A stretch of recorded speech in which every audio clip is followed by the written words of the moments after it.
এই বাবাল চোদাটা আবার ঘাড় নামিয়ে রেখেছে কেন? কি মনে করেছে আমি কি ভুলে গেছি ওর দেনা পাওনা অনেক বেড়ে গেছে দোকানে, আর বাকিতে মাল দেবো না?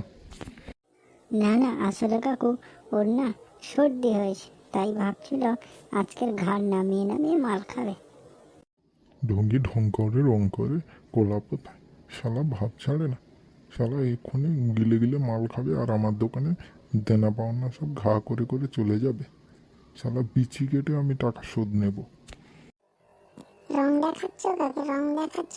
তোমার টাকা আমার দুটো বেশির একটা বেশি শোধ করে দিলে টাকা শোধ হয়ে যাবে।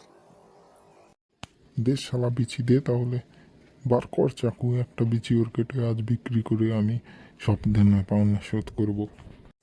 এই শালা কেস খেয়েছে, বুড়ো তো রেগে গেছে, আজ মনে হয় আমাকে আর বাকিতে মাল দেবে না। না রে শালা, তোকে আর 1 টাকারও দেবো না, তোর বিচি কেটে আমি সব